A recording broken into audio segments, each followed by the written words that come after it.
It's finally over as the Devils officially have a new head coach.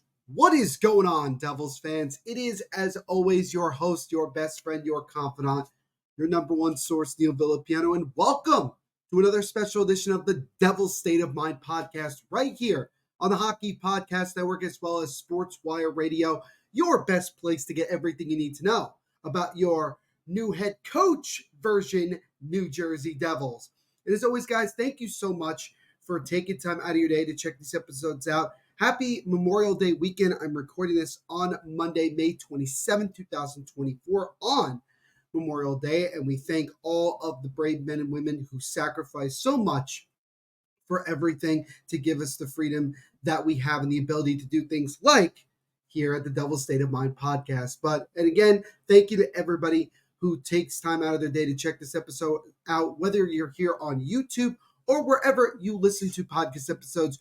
You already know that I greatly appreciate it. And as always, a shout out to all of our sponsors down below here. Of course, we got DraftKings Sportsbook. Use my promo code Devil State of Mind. Bet $5 to get $200 instantly in free bets.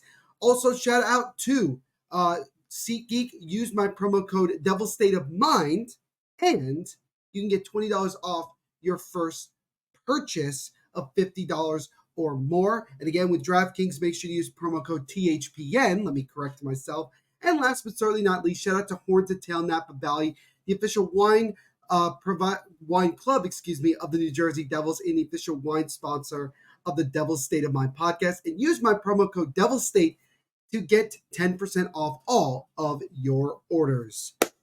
It is finally here as the Devils have finally found the next head coach of the New Jersey Devils. And the way we found out was kind of interesting, as Rear Admiral, who is one of the co-founders of the Spit and Chicklets podcast, he tweeted out back on May 22nd at around 5 o'clock, here's a little nugget for you. Sheldon Keefe will be the next head coach of the New Jersey Devils. And so again, you kind of take it with a grain of salt. I think that's the way that I would look at it. Didn't think much of it right away, but then just moments later, Darren Dreger, Pierre LeBrun, Emily Kaplan, all of the people that we rely so heavily on, all of our information, also did confirm that Sheldon Keefe would become the new head coach of the New Jersey Devils, and the Devils made it official this past Thursday. So Sheldon Keefe, the former head coach of the Toronto Maple Leafs, is the new head coach of the New Jersey Devils. And so with Sheldon Keefe's hiring,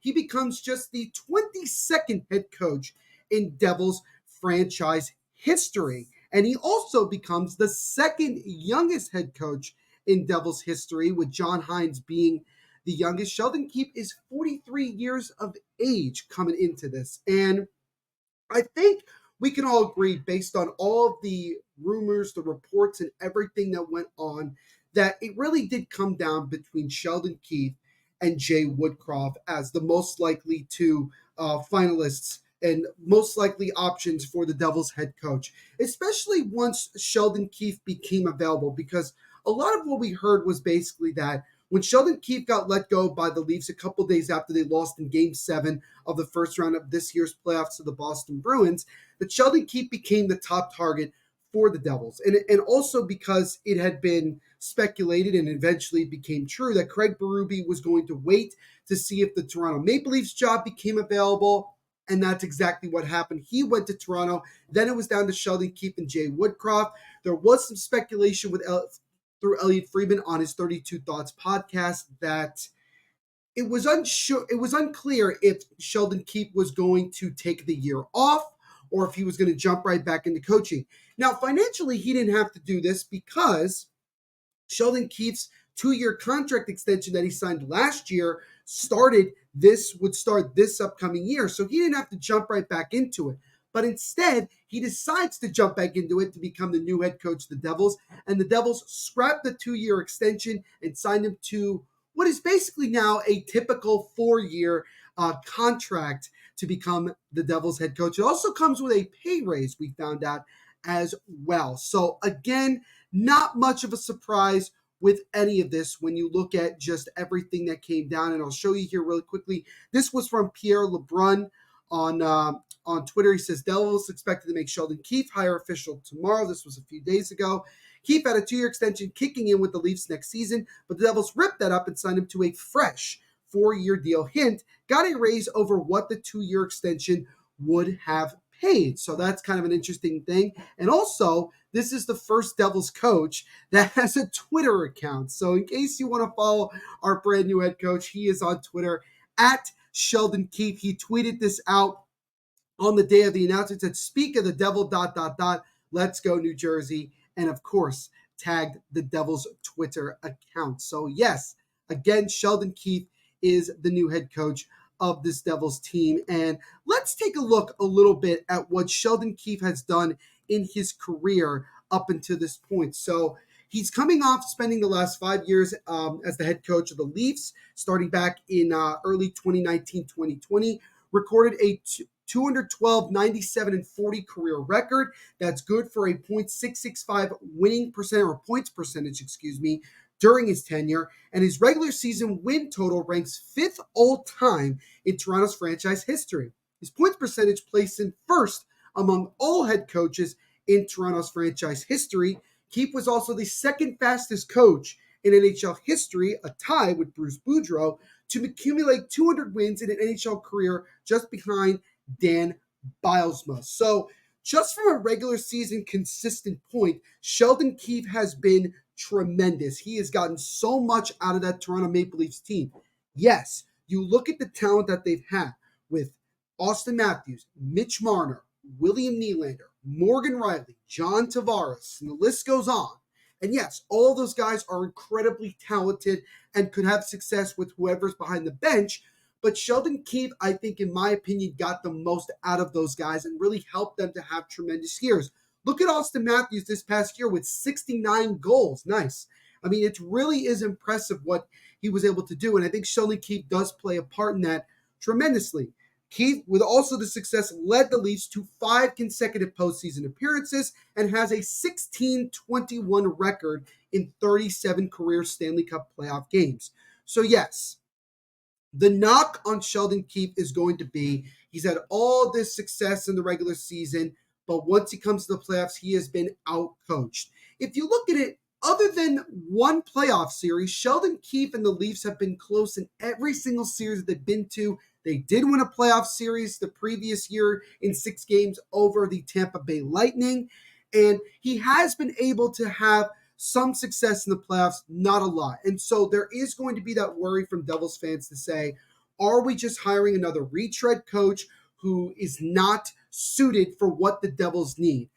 I would disagree and say I believe that Sheldon Keefe is pretty close to a perfect hire for this team. He brings so much of what I had said in my end of the season review episode I did a couple weeks ago, where I talked about what the Devils needed. They needed a veteran coach. Sheldon Keefe is a veteran coach despite being only 43 years of age. He's known to hold his players accountable. He has had success not only in the regular season, but to an extent in the playoffs as well. And I think he's going to do very well with this Devils team, especially if Tom Fitzgerald goes out there this offseason and gets the right pieces, a top-flight goaltender, and some help on both the bottom 6 and the top 6, and a bit on the back end as well. So I really believe that this is going to be a very, very good hire. I would say I'm more cautiously optimistic. I think that's the way that I would personally look at it when it comes to Sheldon Keefe.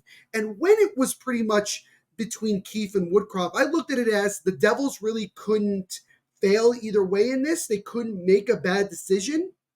I would feel fairly the same way with Jay Woodcroft if he had been hired. But I'm very excited to see what Sheldon Keefe could do with a team that obviously has the talent that we have, but also some additions with a goaltender and all the things that I had mentioned before. So again, step 1 of the offseason, of making this a great offseason, has been completed with hiring Sheldon Keefe. Now, I want to show you guys a little bit more here of Sheldon Keefe's kind of success in terms of everything that he's done. So again, shout out to Devils.fan page on Instagram. He does a great, great job of, giving us up to the minute, just really, really good information overall. But I'm going to read to you some stuff that I actually found out when I was doing my own research. So Sheldon Keefe is a former player in the NHL. He played for a bunch of years, specifically with the Tampa Bay Lightning. He began his coaching and front office career in 06-07 with the Pembroke of the Central Canada Hockey League, or the CCHL. He led Pembroke to a CCHL title in his first season, where he served as a head coach and general manager. Overall, Pembroke won 5 consecutive CCHL titles from 06-07 to 2010-2011, with Keefe serving in a management and coaching capacity. Keefe continued his coaching career with the Sault Ste. Marie of the Ontario Hockey League from 2012-2013 to 2014-2015, and the team clinched 2 postseason berths, or excuse me, not 2, but clinched postseason berths in all 3 seasons. And also, this is where the connection with former general manager of the Leafs, Kyle Dubas, and current GM of the Pittsburgh Penguins, where their relationship bonded between Keefe and Kyle Dubas, because they were both in Sault Ste. Marie at the same time. Now, Keefe was the head coach of the Toronto Maple Leafs AHL affiliate, the Toronto Marlies, from 2015-2016 until his promotion in November of 2019. He earned a 199-89-22-9 regular season record in the AHL with the Marlies and led the team to its first ever Calder Cup title in 2018. The Marlies also won the McGregor-Kilpatrick Trophy as AHL regular season champions twice in 2016 and 2018. So, what you have with Sheldon Keefe straight up is a guy who, other than the NHL, has won everywhere he's coached, from as low as a level you could go to the American Hockey League, and you can even put the success that he's had in the regular season. He did win a playoff series in the NHL. This is a guy that has the opportunity here with the Devils, and obviously cap space and an aggressive GM and everything, to really, really take that next step in his career to being a guy that could lead a team to a Stanley Cup championship. And I think that that's why the Devils became so infatuated with hiring Sheldon Keefe in the first place. And so again, it really is a optimistic and exciting hire, in my opinion. Now, I will say this as well. Keefe comes to New Jersey with experience of coaching young top players, as I mentioned before. Matthews, Marner, William Nylander, even Matthew Knies had a really successful rookie year under Sheldon Keefe. He's obviously had a ton of regular season success. He does bring accountability, even though some people might look at a guy like Craig Berube and say, oh, that's the guy that we wanted, the hard-nosed, rough and tough coach. That's not exactly what the Devils needed. I said before that they needed a guy who was going to bring accountability, and Sheldon Keefe does that. He's, and I'll give you a couple examples that I found on Sportsnet to kind of explain what I mean. One incident is that he snuffed out David Kamp's Ironman streak with a healthy scratch this season due to a bad ozone decision, and also dropped John Tavares, who's the captain of the Leafs, to the third line for a spell because he wanted him to step up. And eventually it did work out for him in the regular season. So again, Sheldon Keefe is not afraid to put players in their place and demand accountability from them. And I think that's exactly what this Devils team needs. 1,000%. Also, Sheldon Keefe can be a yeller, but the interesting thing is that he keeps it on the ice. He doesn't bring it into the press conferences or anything like that. He keeps it square on the ice in the locker room, trying to motivate his players, and that works out really well. He had a really good relationship with the media, and it's going to be a lot different type of media than it was in Toronto. So coming from arguably the hardest job in the NHL to a job that, at least from a media coverage, is not as intense, I think might actually benefit Sheldon Keefe. But there's still going to be that level of expectation of, we got to get into the playoffs and we got to compete for a Stanley Cup. So I think that's where it might make it's still a very good job for Sheldon Keefe at just a level that maybe it won't be as stressful in terms of dealing with the media. But again, stress and everything like that shouldn't be anything new to Sheldon Keefe and something that he can't handle. I think he's very, very well versed in this situation, and I think it's going to be very beneficial to him for sure. I also want to state this. I don't think as many Devils fans know this very well, but it should be noted that the Devils organization is an organization that has a trusted analytics department.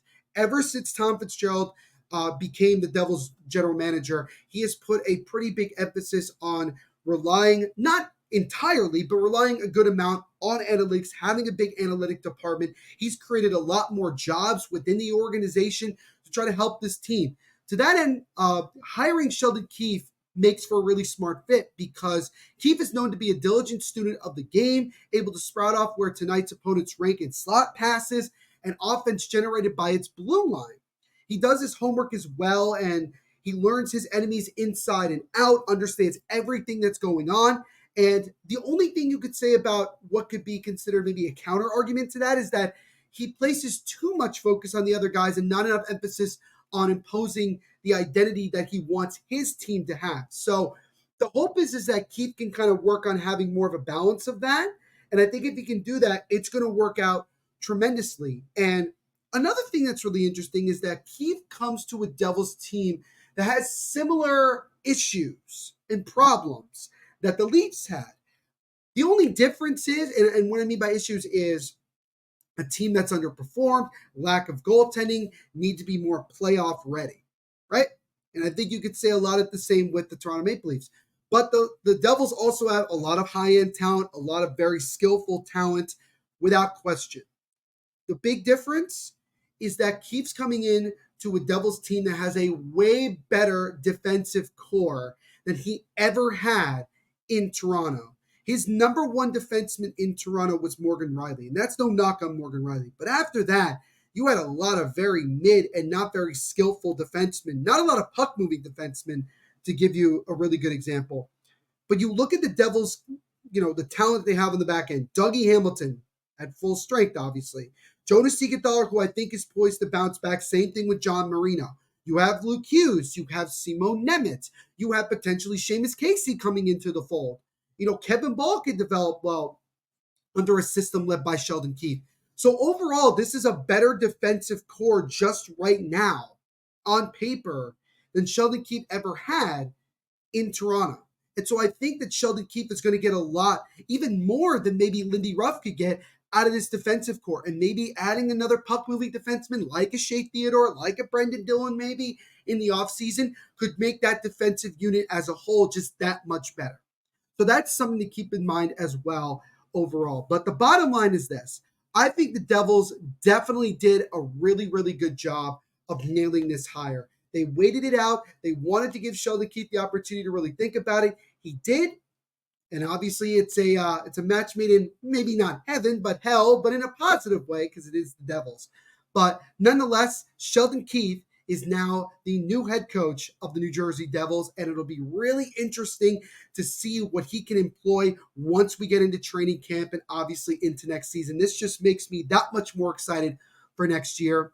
Also, just want to remind everybody, this episode is coming out on Tuesday, May 28th, 2024. Tomorrow will be the press conference in New Jersey to officially welcome Sheldon Keefe and his family to New Jersey. That will start at 11 a.m. Eastern. That'll probably be with, obviously, Sheldon Keefe, Tom Fitzgerald, maybe Josh Harris. Most likely David Blitzer will definitely be there. Not sure about Josh Harris. Might be both. Who knows? And obviously the Devils media brass, as we've all come to know and love. But again, Sheldon Keefe is a new head coach of New Jersey Devils. Let me know what you guys think here on YouTube, but also on social media as well at Devil State and at Devil State of Mind. Your thoughts on our new head coach. And so again, it'll be really interesting to see what Sheldon Keefe can bring. So welcome, Sheldon Keefe, to the Garden State. So now let's shift over to our second topic of the day as we are going to do our Devils World Championship recap as the World Championships over in Prague, Czechia just wrapped up yesterday, and the Devils had 8 players who participated and represented their countries. We'll start with Luke Hughes and the United States. They had a fairly disappointing World Championships, and you looked at that roster and you saw it was very heavily NHL, and you were hoping that this would be a United States team that could make a big push towards at least medaling. They didn't do any of that as they got knocked out in the semifinals and finished 5th in the overall standings with no medal. So no medal for Luke Hughes and the United States. And now we'll shift over to Simon Nemeth and Slovakia. And Simon Nemeth definitely had some good points in this World Championship tournament. He broke some 89-year-old World Championship record. So that was pretty cool that he was able to do that. But unfortunately, he and Slovakia did not have a great tournament in terms of getting a medal. They finished 7th and had no medal. But this was the best or the highest they had finished in the standings since, I think, 2012.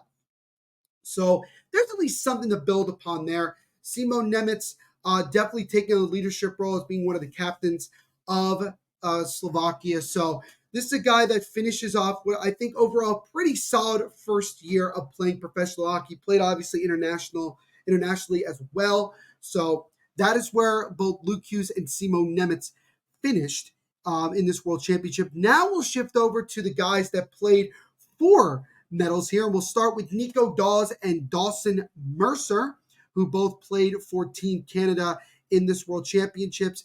They unfortunately finished in 4th, losing in the bronze medal game to Sweden. So they also do not finish with a medal. Dawson Mercer played just 8 minutes and 51 seconds of the bronze medal game without a shot on net. And he finished the tournament with a pretty solid showing, 3 goals and an assist, and had a plus-minus of -3. Nico Dawes was the backup goalie to Jordan Binnington for Team Canada, and Nico Dawes won his first and only game of this World Championship. So both Mercer and Dawes can leave this World Championship disappointed they didn't win at least the bronze, but did have a pretty good finish to their overall year of hockey, and now that they can get a well-deserved rest. And now we shift to the very, very exciting gold medal game between Andre Palat and Czechia against Nico Hischier, Jonas Siegenthaler, and Akira Schmid and Switzerland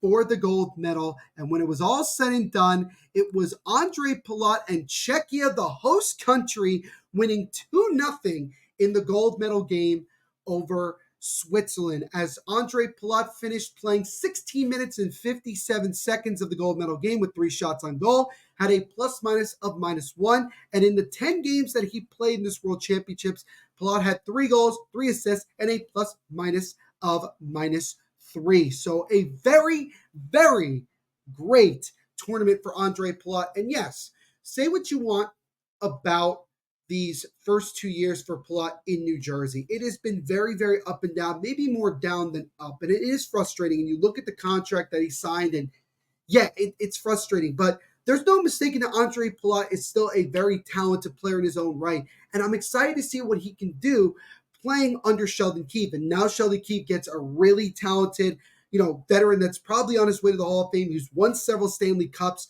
I think that partnership could work out very, very well. But again, congratulations to Andre Palat on winning the gold medal for his host country of Czechia. And again, the Devils will be back there in a couple of months to start the season in the NHL Global Series, and they'll play a couple of games against former Devils head coach Lindy Ruff and the Buffalo Sabres to kick off the season. But a great way for Andre Palat to end what has been, I think, more or less a pretty disappointing year, but at least it ends on a high note for him. Now let's shift over to the losing side of Switzerland. We'll start with the captain, Nico Hischier, and he was absolutely phenomenal in this tournament. He came in with a mission to do a lot of damage, and a lot of damage he did. He played 19 minutes and 39 seconds with 1 shot on goal and finished the tournament with 11 points in 10 games, 6 goals, 5 assists. He was one of the 3 MVPs for Switzerland in this tournament. He also had a plus-minus of 6, and the Devils captain, Switzerland's alternate captain, had a 4-game winning goals and 2 power play goals for Team Switzerland. A phenomenal tournament for Nico Hischier. It would have been great to see him ended with a gold medal, but it was not meant to be. He still gets the silver, and Team Switzerland will have a parade, I think, either today or tomorrow to celebrate them earning that silver medal. Jonas Siegenthaler played 19 minutes and 18 seconds of the gold medal game and finished the tournament with no goals, had 4 assists. So that was positive. And sorry, I misspoke there. He finished with 4 assists and had a plus-minus of 8. So pretty solid showing for Jonas Siegenthaler. And then you had Akira Schmid, who played just one game in this tournament. I believe won that one game for Switzerland, and that was pretty much it for him. It'll be really interesting to see how this offseason goes for him and the Devils, as there has been speculation about, is he going to be involved in maybe a trade to another team for another goaltender? Who knows?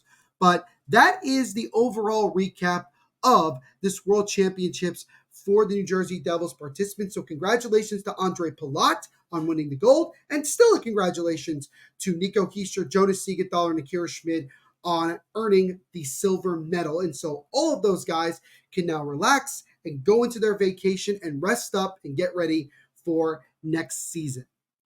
And last but certainly not least, I wanted to give a shout out to the Devils East Coast Hockey League affiliate, or ECHL affiliate, the Adirondack Thunder, because they are still currently playing in the playoffs. They are deep into the Eastern Conference Finals. They are set to play Game 6 of the Eastern Conference Finals tomorrow night back home in Adirondack, as they are taking on the Florida Everblades. They are currently trailing in the series 3-2, but they're coming off that big Game 5 win, 4-2 in Florida a couple of days ago, to force the series back to Glen Falls, New York, which is where the Adirondack Thunder play. And if the Thunder do win tomorrow, they obviously will force a Game 7, which will be played the following night, Wednesday night, also in Adirondack.